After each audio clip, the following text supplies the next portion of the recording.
always learning and growing, attracting the right people, and keeping your vision in focus every day. This is the Brian Covey Show.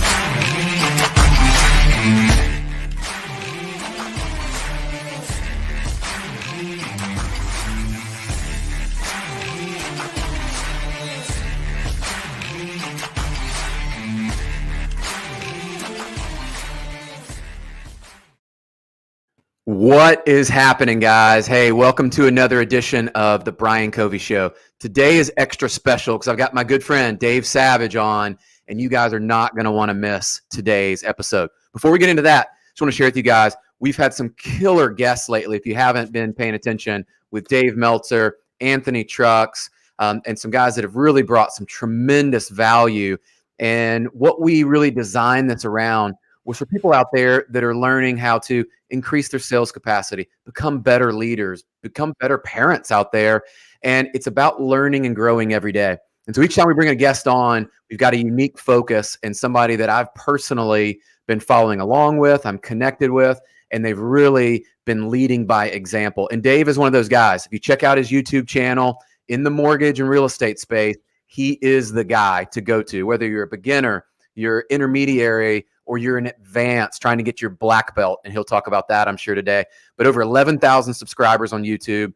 Dave has personally spoken and worked with our company at Loan Depot and works with all of the top companies really in the mortgage space, and has designed what I believe is going to be the future of where mortgage lending goes. But I would tell you this, today is not just for mortgage lenders out there. So my friends in leadership and those of you that are looking to embrace technology and just really learn and grow yourself, you're going to want to listen in to Dave because he's a guy that I call him a change agent. We'll unpack some of that today as well. So Dave, my friend, welcome.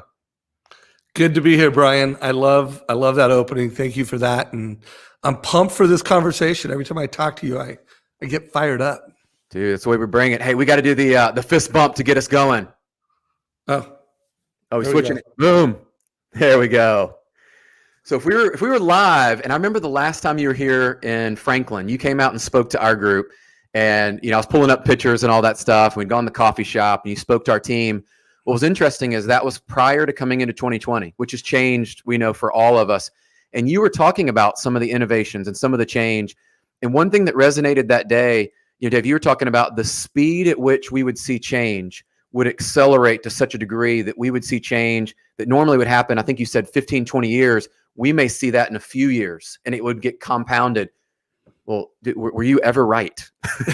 I was referring to Moore's Law, and at the pace of Moore's Law, we would have seen a decade, 10 years worth of change in 2 years, and 2x that.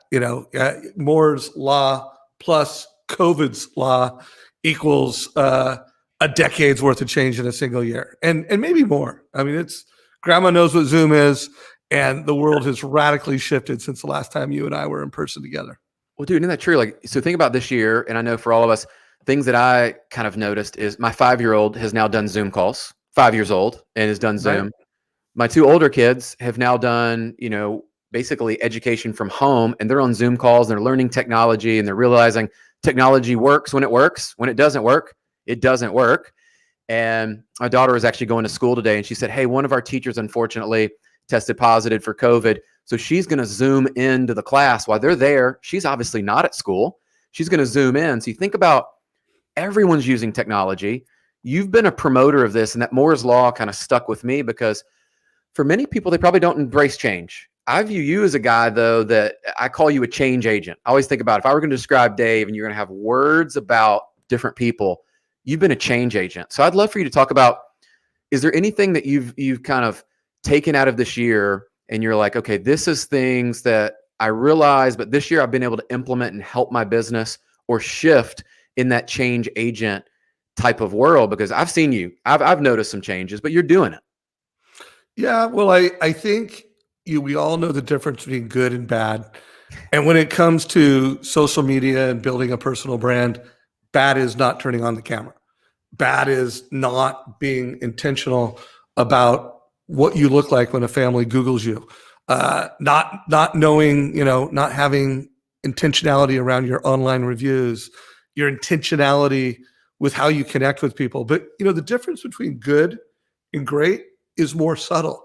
And I have tried to update my game. I mean, I've got better lighting, I've got a better camera, I've got a better mic. I mean, I've always been in the business of trying to be the best, and if I'm not the best, at least I want to be great. I don't want to be good. I want to be great. And so I think, you've seen a lot of loan officers step into that. And I do think that the middle class in the mortgage business it's separating. Like, you're seeing loan officers that are crushing it at even greater levels. Yeah. And you're seeing, and guys, there's still tens of thousands. I'm having a company that I get data from do some analytics for me. And there are over 4,114 loan officers that have done over 300 loans this year. And when I say loan officers, those are teams. Sure. And there's still 70,000 loan officers that haven't done 20 loans, that are still struggling, So you're seeing people lean into the game of great and deliver an amazing online digital experience and embrace technology. And yeah, you're still seeing folks that are like, I'm going to just get by with whatever I can. But I do think this acceleration we've seen, it'll really shake out as rates stabilize and the market stabilizes. I mean, it will be a reckoning for loan officers that are not leveraging tech. Yeah, we've seen it, and we know that shift is going to continue to happen. And it's interesting because it always happens in these seasons and these waves. And to your point, you are seeing this massive separation of that top echelon. They are the ones that are embracing it. No longer, I mean, think about this year, those of us that had kind of grown up in the business and we could go meet face to face and have coffee and lunch and do these mixers and all these type of face to face, belly to belly. Yeah, that's not happening in every market, right? And if you didn't adapt to that quickly and you're not figuring out how to do online, which I've realized personally, I can get to thousands of people versus getting to 50, 100, 200 at my best day. I'm like, man, what was I missing out? What's one of the things that you've seen that maybe be like a tactic of those that are kind of leading that change agent world where you've seen someone embrace something and you're like, man, that's cool. Like, that's something we could probably all do. Not too difficult, right? But a good tactic that they are using. Yeah, well, I've seen a lot of people just expand their day and expand where they can work. So pulling from an interview I did with Amber Kovark, top producing loan officer out of Chandler, Arizona. The month I interviewed her, she had closed 45 loans. And she was talking about how during the day, I think I asked her, how are you balancing refis and realtors? And she's like, hey, during the day, it's all about purchases and realtors and delivering value on that. And she talked about her process. My assistant does this, I do that. And then she said, and in the evenings, I've got 2 kids.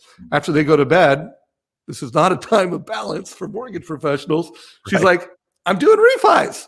And and what made it cool is she was using Mortgage Coach, our platform, and she's putting like a 90-second video on it. And so I thought, wow, that's cool. Like, you've expanded your day. Now, if it was me, I wouldn't be doing it after my kids went to bed because I'd be going to bed. I'd be doing it at 4 in the morning, But the point was, as a mortgage professional, that you're able to expand your day with video and with tech because you could create this amazing presentation, put a video on it, and send it to a family. In her case, wake up in the morning and it's green light, let's go. Yeah. But I think that's a new superpower. And then I've interviewed a lot of loan officers that pre-COVID were meeting with a good portion of their clients in person. And they're like, okay, now I'm using, Mortgage Coach, Zoom, Vidyard. I'm doing this digital experience and I'm able to build trust faster. Yes. And I'm able to convert. And I'm hearing like twice as fast. Like people that said, I had a 1 hour to 40 minute pre-purchase, pre-qual are saying, I'm down to 20 to 30 minutes and it's just as good and it's just as valuable and I'm crushing it. And so they're able to do more with less because of the way they're using tech. Man, those are like 2. When you hit on something there that I think this year provided us all an opportunity, I know me included, that I had to reassess because I'm a routine guy and I know you are too. Like I'm in a rhythm, I'm in a routine. Well, that all got thrown upside down. And even through the summer, it started to be like, okay, we got to shift again. We got very busy for those of us, right, that are growing. And I realized, okay, now I got to shift again. I feel like this year has probably been 3 or 4 major shifts in my day and my approach that I'm starting to fine tune. And that's what I've realized talking to top leaders, producers, leaders of teams. They are finding the time. I'm a morning guy, like you talked about. I wouldn't do the night thing. I would do the morning, but they're finding time to make the most of their time. And we're not commuting, most of us driving in and out of the office. Video, Dave, you were talking a second ago about that. One of our guys actually really enlightened me on, he started doing video updates that I know a lot of companies and CRMs produce those kind of standard. We do updates along the process. That's cool. And he decided, you know what, I'm going to customize these. I'm going to bring my team into the video and like basically bring the entire group to introduce the team. And he said, to your point, his conversion, like 10X. Is that Tyler, by the way? Are you Yeah. referring to Tyler? Yeah. Yeah, I talked to Tyler the other day because I'm, preparing for a training event for you guys later. Yep. And I am absolutely seeing that as a trend. I've seen a lot of loan officers adopt a video at the very point of sale. I'm seeing, I think in your case, you guys are using Vidyard and it's an email video. Yep. There's a lot of other platforms, BombBomb, COVID, or COVID's not it. Covideo or something like that. Yeah. They might want to change their name in this marketplace. Yeah. But I'm also seeing a lot of people do text videos. Yeah. So Josh Metal, I interviewed him and he's meeting with a family, sometimes on the phone, sometimes it's with Zoom. And then when he sends them the link, he's texting it and it's just a, 30-second text video. Yeah. But I think not turning on the camera, bad, not a sustainable business practice, not a best practice. Turning on the video, learning how to use it in different channels, good. And then it just, of course, do you have good enough lighting to where people can see your eyes? Because that's how trust is built. I see a lot of loan officers in the frame, like in their video, and they're like this, there's like too much space between their head. And so I think if there's any one change I can get people to make coming through these COVID times is at least play good. Like if you're not going to play the great game, play the good game when it comes to video. Well, and what was interesting this year is I know you went through some of this with Renee, and I'm sure we'll talk about some of that. But there's people out there now, and we have access to information and people that are willing to help. I mean, even virtually, I was setting up the studio and everything here. And for not as much money as I thought it would be, you could adjust some things and get better quality lighting, right? You could get a better mic. And you're talking about a couple $100 that the difference between how someone's going to perceive you, let's call it what it is, they will judge you based on that perception. And then if you're doing this regularly, which we should be every day, then you want to be playing in the highest level. And I've seen you make those shifts too. Is there anything this year as you look at like your video game? Because I know we can talk about equipment and those things, and that's probably a different segment. But is there anything you've learned through? I know you've been having Renee coach you some. You've been through some of the Amplify events and all that. You talked about building trust with your eyes. Is there anything else that you've seen? Because this is something I don't think is talked about. Is once you get on the camera, now how do I perform at my best to build trust? Yeah, no, Rene Rodriguez is a mentor of mine, and I've been through his Amplify program 3 times.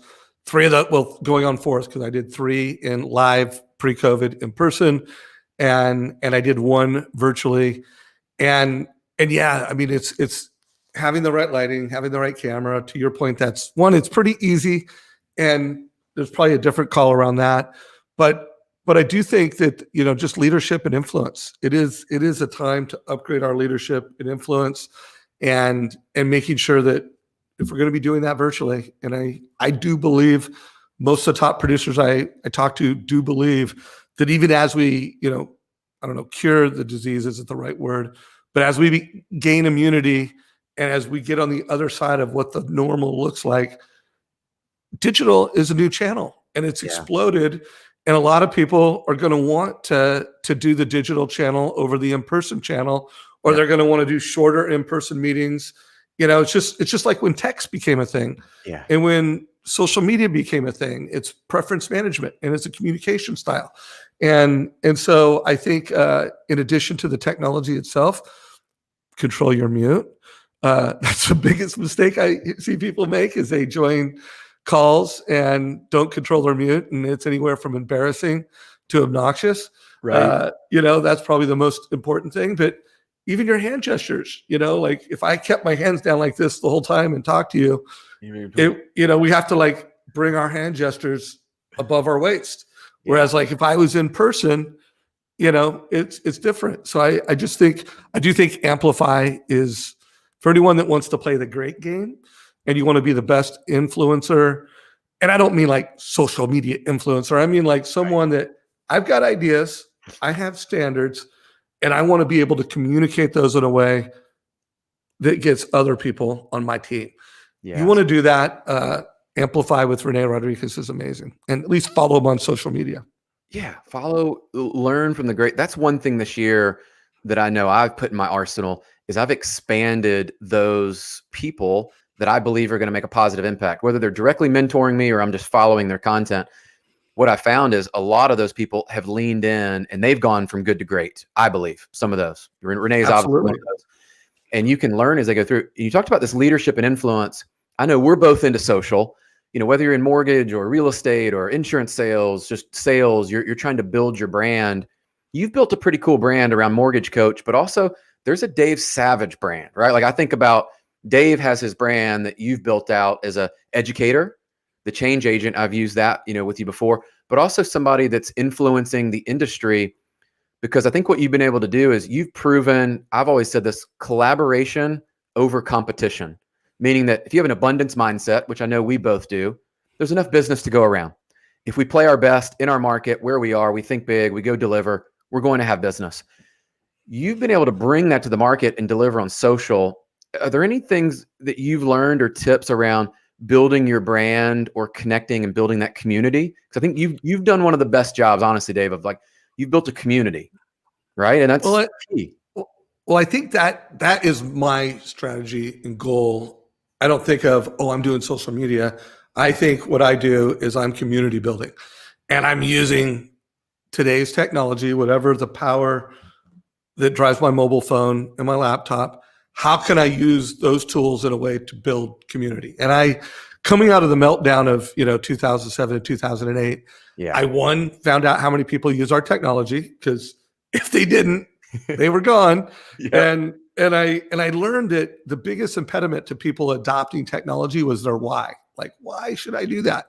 And so I decided that I am going to help. If I'm going to be successful with Mortgage Coach the way I want to be, and I don't want to just have these elite nerds using our platform, small market share, I needed to grow the market share. I needed to change how loan officers think. And I had a tribe, back in those days, it was a smaller tribe, but of progressive servant leaders. A mortgage coach is someone that puts the customer first. A mortgage coach is someone that wants to help people beyond the transaction. A mortgage coach is someone that wants the family to think of their mortgage coach differently. And so I knew I had to use more technology to do that. Probably the one thing that has just killing it for us is our Facebook group. And I have seen a lot of loan officers build their own Facebook groups with real estate agents. I think that's a hot idea for anyone that, is using social media strategically. We've definitely learned in 2020. Well, I think we learned it a few years ago, but social media is a mixed bag. You could suck your life and make you angry. Some people, the older they get, the better they get. And some people, the older they get, the more bitter they get. And social media can definitely drive that bitterness.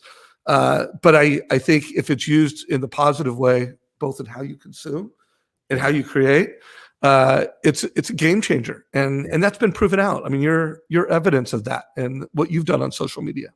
Oh, and it's like you continue to learn and expand. And to your point, in the beginning, it is tough, right? Like I look back at my journey. I had this notification yesterday. It's funny on Twitter. I'd forgotten that I joined Twitter, I guess, 10 years ago. So I got the 10-year anniversary. I'm looking back like I'd been on LinkedIn. I guess it's over 15 years now. And so people are like, well, how long have you been doing this? It takes time. But what I learned, and if I were to tell my former younger self, it would be what you said, is have some guardrails, go intentional with those communities. And over time, those communities will expand and you'll attract people to them. And man, I wish I'd learned that sooner, because it's almost like that targeted avatar of the person you want in your community. And you have those kind of similar beliefs and they're going to challenge you and make you better. I look now, and to your point, Dave, this is, I think, something people don't talk about is social could be both good and bad at the same time. It could suck your time, but on the other hand of it, it has tremendous opportunity to create real direct referrals that I've seen. And it's a balance. Have you seen people that are leaning into social? And let's get into just cut to it, of those that are using it and they actually are getting business from it, right? Like, not just building a brand or glorifying their record months that we see. Everyone in the mortgage business is having record months, by the way, guys. Welcome to that club. Right. Like, congratulations. What have you seen around that? Because to me, that's the separator. Again, you talked about there's a small difference there. When you get to the great, is there anything you're seeing those people do that they're more intentional? Like you talked about the Facebook groups with agents. Love that. Think that's killer. Yeah. Anything else? Yeah. So I know a lot of realtors killing it on Instagram and monetizing it. Seth O'Byrne is probably one of the best examples. Follow him on Instagram. I mean, he is selling a lot of homes with his stories on Instagram. I don't know a lot of loan officers that are like, oh, they are monetizing Instagram. I think most loan officers, Facebook. I mean, even like Jeremy Forcier, if you follow this guy on Facebook, he's funny. He's not doing anything intentional, but he's getting loans every month because he's a compelling person. But you take like a Denise Donahue and a Kelly Zitlow, a Dan Keller, they're killing it, with how they are creating content and doing that. And I've done a lot of interviews with people on that. I am starting to see some case studies pop up on LinkedIn. A lot of mortgage professionals that are doing recruiting, they're all over LinkedIn from that perspective. But in terms of loan officers getting business from CPAs and financial planners, I'm seeing a lot of success stories there.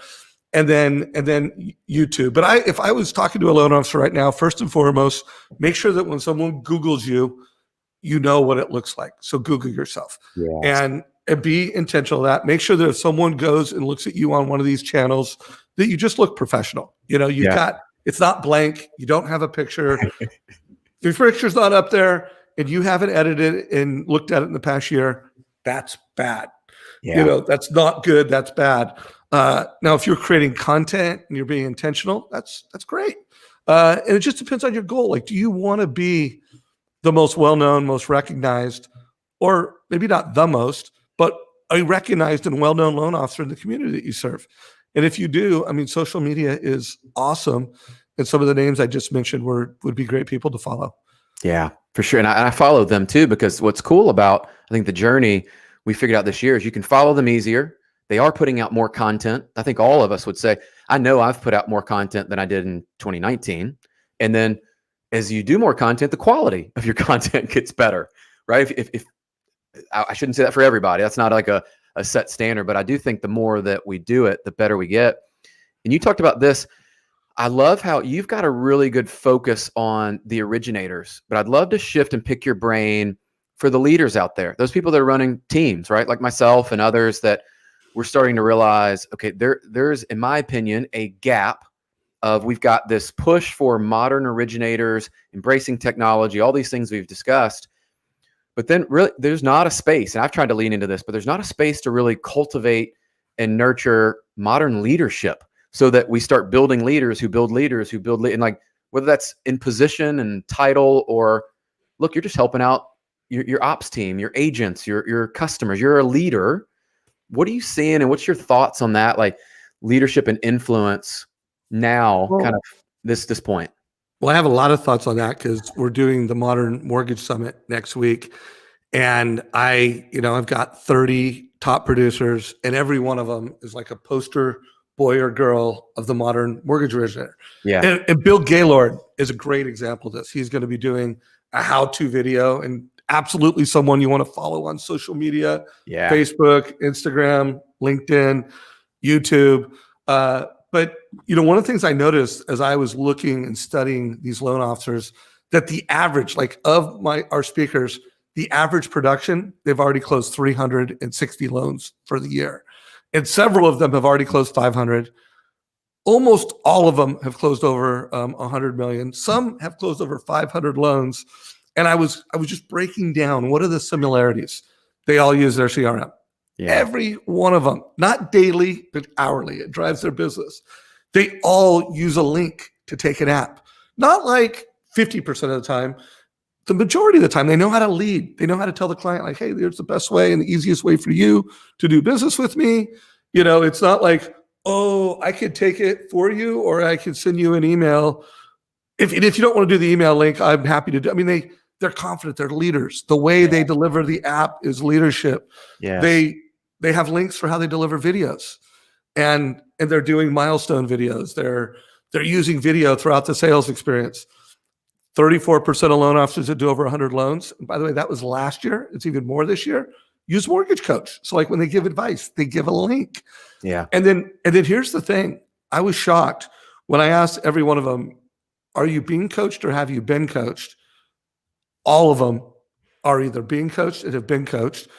And then I also asked them, are you currently doing any coaching or mentoring? All of them are coaching and mentoring. Yes. And so here's the takeaway, guys. Like when we create leadership, like what Brian's doing right now, this is coaching and mentoring at scale in a group format. The time he takes to do an interview like this, he gets smarter, he gets better. He like takes on some of my quotes. Every audience that he's doing, he's interviewing someone. He's also, because he tagged me and I shared it, he's bringing more people into his community. And so I push every loan officer, guys, you need to be coached and you need to be a coach. So and when I talk about coaching, it doesn't mean you need to be a fee. All of them were not doing fee-based coaching, where like, hey, I'm charging X a month for 6 months. A lot of them were doing fee-based coaching, but a lot of them weren't. But guys, you could do it with social media. And so here's a great strategy for everybody. Interview people in your local community. Interview your fire chief, interview your favorite owner of your favorite restaurant, or, interview a couple of the top agents, interview a couple of the top CPAs. Heck, right now, with taxes being due for those that file, for COVID times, it'd be great interviews. Interview financial planners and interview people, because you're coaching, you're mentoring at scale, and you're getting better in the process. Dude, I love that too. And that's without fail, I've realized that in my own life, but as I've surrounded myself with successful people and I ask them that question, it is that they are being coached and they also are coaching. And it's almost, to your point, yes, some are fee-based and, I get all that. And I do that personally myself. But to your point, there's also some of that mentoring and coaching that goes just on the side. And this year I've seen an uptick of collaboration, and I was kind of pushing for that last year. We had in our industry some kind of infighting, whatever you want to call it, like just competitiveness coming out. But what I've seen is the people that are collaborating, regardless of what company you work for, regardless of what channel you're in, regardless of how you do your business, we're learning that that's forever changed this year. And you highlighted some of those, Dave, and I see this as something I'd love to talk to you about, is the shift of consumers going online, which we know is real, and it's changing at a rapid pace, to where if we just solely wait for referrals to come inbound, we're not going to be growing our business, right? Like we've got to be going outbound with a strategy and having inbound coming to us. Are you seeing anything in that kind of direct to consumer, or you mentioned some of those guys that are obviously doing social? Is there anything else that they're doing or that you're seeing that's kind of innovative on going direct to consumer? Yeah. So when I think of the modern mortgage advisor, they use technology in a consumer first, mobile first way that I just described. Then there's a business model side of it. And just relying on referrals is not a great strategy. I do think, your number one strategy should be your database. And at the Modern Mortgage Summit, we're going to have multiple speakers talking about how they're scaling their databases, what tech they're using, what strategies they're using. But I think the loan officer of the future, your database, and your goal should be, I don't care whether you're brand new in the business, your experience, how can I get 1,000 people that know me, like me, trust me, refer me business, give me online reviews, they've gone through my perfect loan process. Guys, you're going to do 100 loans plus a year for the rest of your life. And maybe two, just on the basis of that past customer database. So database first, And then I think you need to start looking like, okay, I have a realtor strategy, but I got to have a consumer first strategy. Like you said, like I need to create content so that I'm getting to the consumer first, because here's what I believe. I believe as mortgage professionals, we're better at lead aggregation in the real estate space. We're better at driving consistent processes better than they are. And then guys, that's the other thing I advocate for mortgage professionals. Don't just go consumer first, be the captain of the wealth team. Yeah. Like we have more information about a family than a CPA and a financial planner does, because we have the assets and the liabilities. We're in this position that like we could just own the future as mortgage professionals, but we got to use tech. We got to be thoughtful about our channels. We need realtors. We need consumer direct. We need to be customer first. And then I would wrap all of that with leadership, like as we get on the other side of whatever the future is, this pivot, this seismic shift that's taking place, when the next price compression hits, which it will, it's not a question of if, it's a question of when. That's right. It'll be a reckoning. And if you are a loan officer that's not using your CRM hourly, you know how to use links to take an app, you know how to use links to give advice, you know how to link to virtually connect with people. If you're not a good leader and you don't have a diversified model, it will be a reckoning for you as the next price compression comes. And by the way, for the loan officers that just did everything that I said, you're good to go for a decade to come. I mean, you're going to be like a snowball rolling down a hill. It's like the glory days of the mortgage space are here, because we have this amazing tech stack. We have this evolved, sophisticated understanding of the mortgage business. It's going to be a really good time for a lot of folks. Yeah. And I love this time because it has forced a lot of us to take some additional action that maybe we were holding off or we were scared to take. And now it's like, man, it's just normal. It's like, okay, we're changing this. We're going to try that. We're going to integrate this. And I loved one of the graphs you shared the other day. And I think you mentioned something as you're going through. I thought about this, Davis, captain of the wealth team, customers at the center, and we're helping him with all these other parts of their life that's there. You shared something the other day, and I don't know if you created the graph or you had found it, but it was talking about what we view as like all the things that are important, right? Like pricing and products and all this stuff, right? At the top. And you had the customer really is just looking for, I think it was around just their experience. Like that's what they're thinking. Can you kind of share, those that may not have seen that graph, I'll share it in the post later, but what that was kind of stating, because that was profound. I found a lot of people engaged, and it hit me between the eyes of like, I'm looking at this. Customers are looking at that. I need to do that with them. Yeah. Robert Stover has been a coach, that I've spent a lot of money and a lot of times with from a marketing perspective. And it was his graphic. So I don't get credit for it. I think his name was in that little sketch somewhere. But one of my big lessons, how like every coach you ever had, you kind of like pull something from. Yeah. And he really got me to see that like when we think about our business, we think of products, we think of rates, we think of all these acronyms. And not only that, but our business and what we do takes up a lot of mind share. It's like you look at our brain, the mortgage takes up a lot of space, where is it our consumer, the mortgage itself is taking up a lot less space, and they're thinking about it in a lot less layers. And in that particular graphic, I think it was just like the customer's just looking at promises fulfilled. Yeah. Like that's all I care about. Like, do I believe the promises you're going to make, you're going to do? And when you fulfill them, I love you. I love you. I love you. Yeah. I do think that oversimplifies. It was like a good point, because I also think consumers want to come to you and you need to provide something beyond Google. Like if I was making that graphic, I would be like, they want to be wowed. They want to learn something that they hadn't considered. Like, I think that promise is fulfilled. And I talked to Stover about it. We didn't redo the graph. It's kind of like a transactional mindset. Like, hey, it's all about transaction. But I think today's consumer, they want more than promises fulfilled. Like, that's table stakes. Amazon, promises fulfilled. Uber, promises fulfilled. Big bank app, Promises fulfilled. Like you go through how the world has shifted. Zillow, promises fulfilled. The new, to me, what I think today's consumer wants is they want you to go beyond their expectations. They want you to teach them something they couldn't have got themselves on Google. And you know what? They want it like in 30 seconds. Right. Like we're an ADD society. Yes. And so it's like, ask me some questions and then tell me something I didn't already know. Wow. Okay. That's how trust happens at scale in the mortgage industry. So I nerd out on how to do that and how loan officers can do it. And here's the deal. There's a lot of great loan officers that are doing this at scale. They're doing it consistently. They're growing monster mortgage practices that are doing 300, 500 units a month.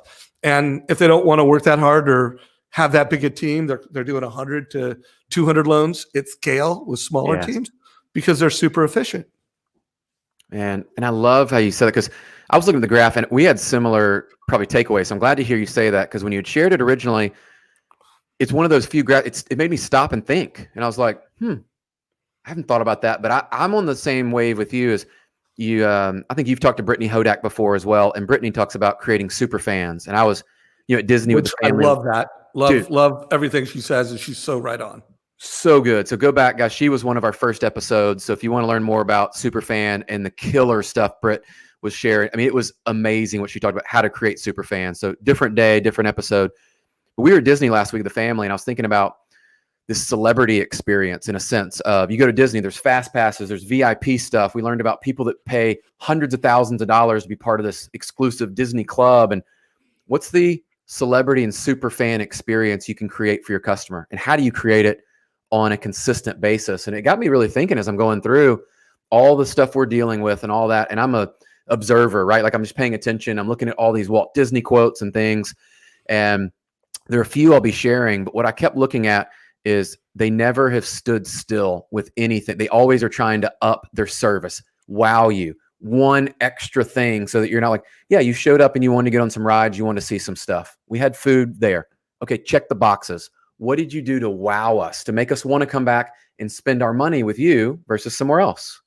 And in the mortgage space, I think we haven't really cracked the code for everybody on that. But there are some people, as you mentioned, several on this call, that they've figured out how to crack that kind of super fan celebrity code of customer closes. And through the process, they feel like they are the most important person.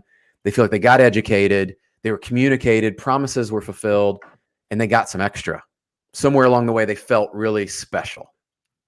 So how do we create that is really up to each of us to figure out, right? Absolutely. I and that's not a new idea. I mean, if you ask almost anybody, what's your favorite restaurant?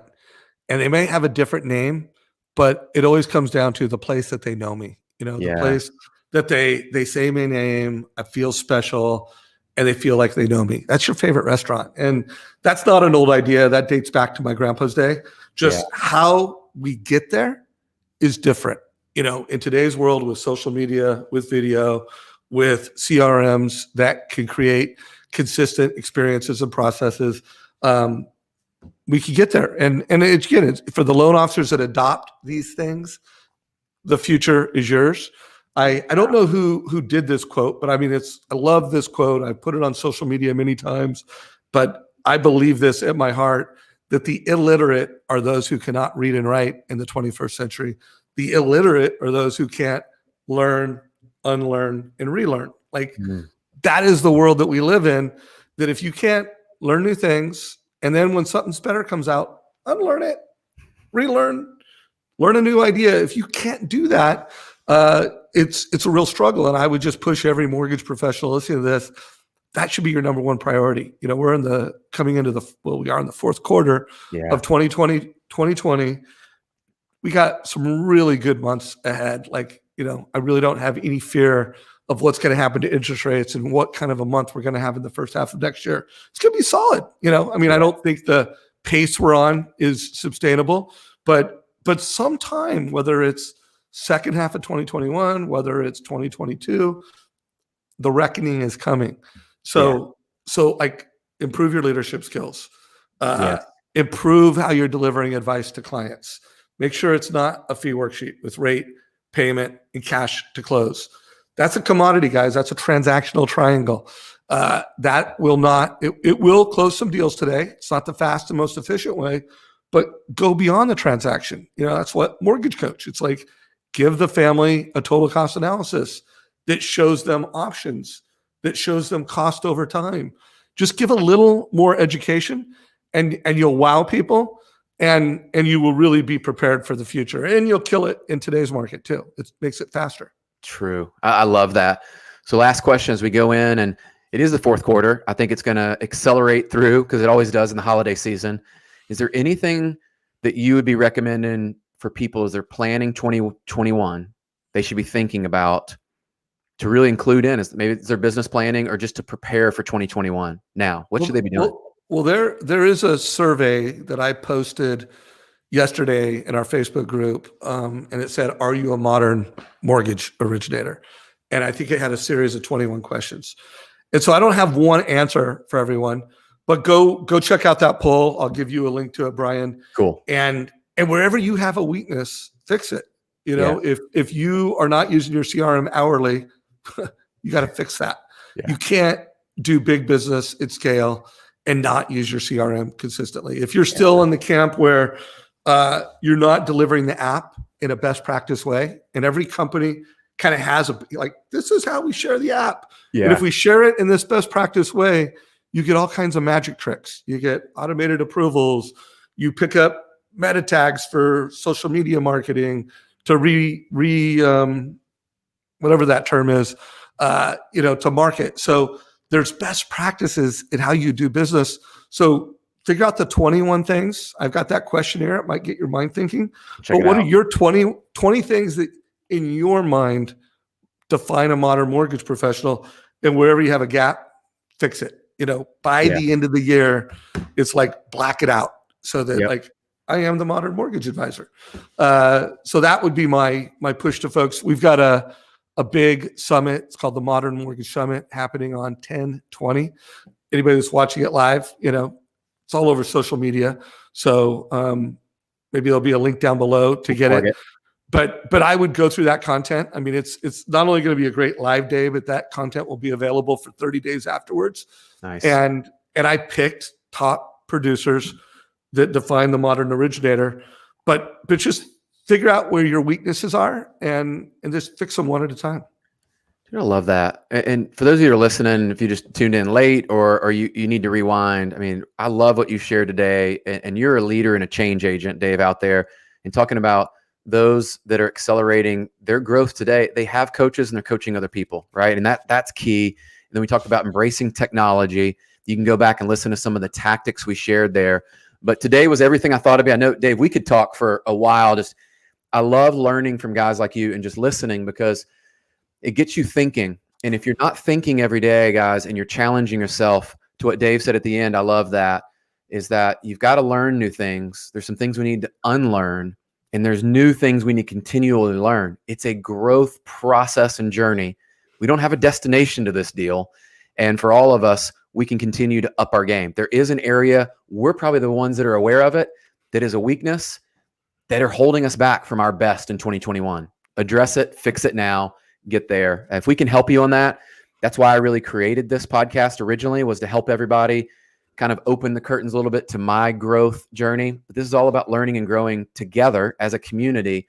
And the guests like Dave come on, and thank you, Dave, for just sharing your insights, your wisdom, what you're going through today, because I know this is going to help people. It's going to give them ideas, and it's going to spark them. If they choose to take action, they're going to have success. So, dude, thanks for being one of the change agents and just a friend and kind of mentor out there to many of us in the mortgage space. It's truly an honor, brother. I love every time I talk to you. Love what you're doing at social media, what you're doing with your own team. You're helping your loan officers become that modern mortgage originator. So you're a change agent also, brother, and I'm honored to be here. Thank you. We're having fun with it. Guys, this has been another edition of the Brian Covey Show. So make sure you subscribe, leave us comments and feedback there. If there's any guests or anybody you would recommend that fit into that learning and growing mindset that we're sharing and really cultivating this community around, let me know, and we will do this together. So I hope you've enjoyed this episode. If you missed any of it, make sure you wind back. We are about to close out season 1 coming up pretty soon, which has been pretty epic. Around 25 episodes that we've had. So if you want to go back and hear anything similar to this, make sure you go back and check those out. But for this one, guys, we are closing out. Thank you again, Dave. Make sure you guys check out the links below, and we'll have more information for you on the summit coming up, and then also how you can follow Dave in his journey. So have a good one, and we'll catch you on the next episode. Take care.